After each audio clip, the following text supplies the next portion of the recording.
Today's video sponsored by Juicy Slots. Juicy Slots. R.I.P. CSGO gambling sites, R.I.P. in-game trading, R.I.P. Counter-Strike, R.I.P. Valve! Counter-Strike Global Offensive has added a new limitation to its in-game trading. Gambling for skins in CSGO is one of the bigger cottage industries out there, making people an inconceivable amount of money. In a variety of ways, some people set up gambling websites, third-party sites that take weapon skins and offer them to users as part of a roulette. Some are YouTubers who make money working with these CSGO websites, sometimes undisclosed if you're Team Martin or Pro Syndicate. And Valve, of course, as the head of a gigantic skinonomy, is raking it in regardless. But it just got more difficult for people who aren't Valve to make a shit ton of money on CSGO skins quickly due to a new limitation enacted by Valve itself. You see, the skins you get these days, per the latest update,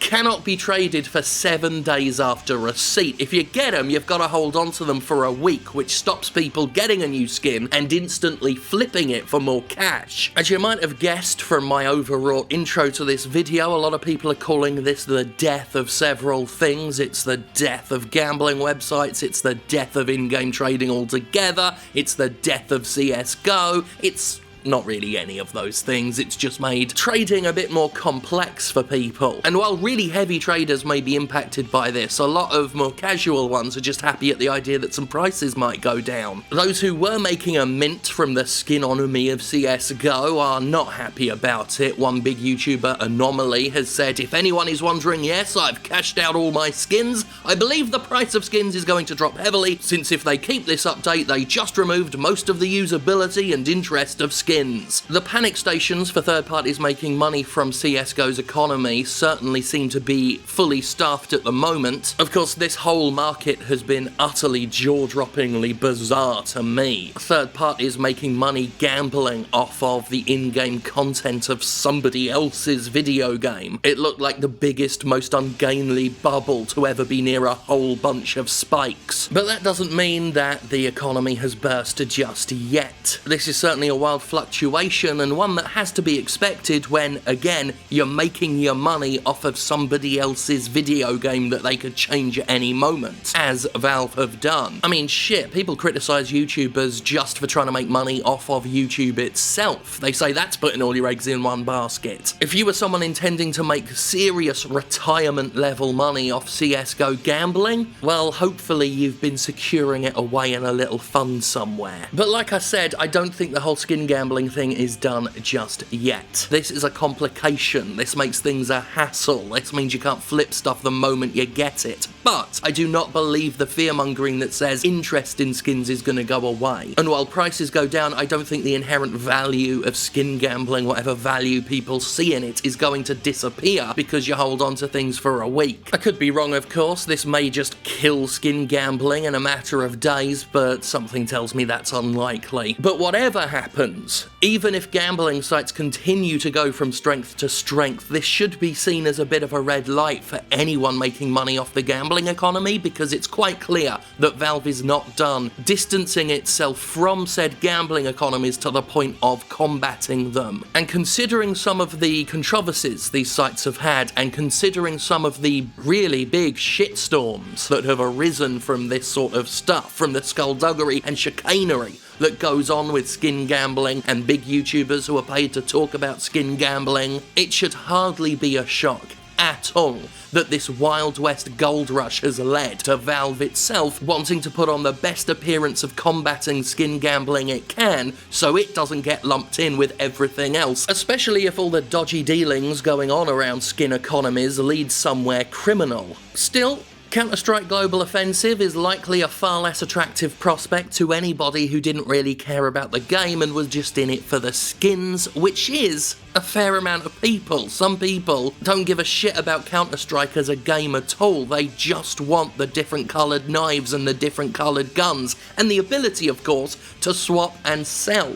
those different coloured knives and guns, as well as major gambling websites. This will affect those who are trading on a user-to-user level. If you are just trying to flip your skins, you're going to have to hold on to something here, which is going to be a little bit more difficult to get in before others who might have unlocked those skins quicker. Once again though, I hope those people were squirreling away what cash they were making while they were making it. I'm not saying you can't look to retire on this kind of stuff, but if you are looking, you better get in quick, you better make a shitload of money, and you better save that money. Because at any moment, the people in charge of the game you're making cash from could turn your whole world on its head. And believe me, I post my videos on a website that runs according to the whims of Google. I know exactly what the problem feels like. Of course, for those who bought the video game to just play a video game, carry on. This ain't gonna affect you one bit.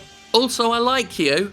Apparently, you're part of a dying fucking breed now. I want to end this, though, on a comment that I read on the old subreddits about this thing. I've got it on my phone here. It says, for me, it's really interesting how much power Valve has. By just adding a few lines of code, they can completely change some people's lives. Now, normally, I would go on some rant about how corporations do that anyway, how all of our money and our lives are in the hands of some fucking corporate entity somewhere. Unless we're self-employed to the point of needing absolutely no intervention whatsoever, our lives can be upended by someone far away. But in this situation, I will say, and this is rare for me, I will say, you did kind of do this one to yourself. You see, it's one thing to have your career and your platform be reliant on something like Google or what have you, but this was you making money from in-game content. You should not be surprised that Valve has a lot of power in that dynamic,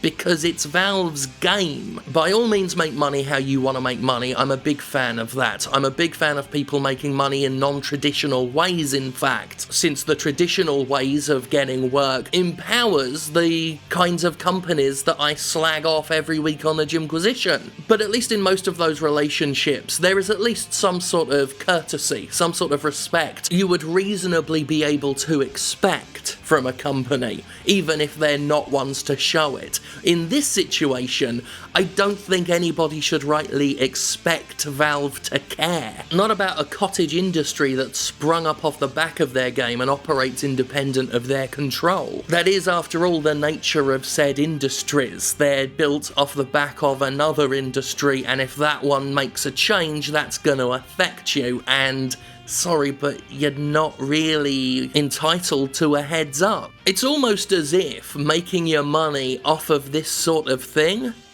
is a gamble. Huh? It's a gamble.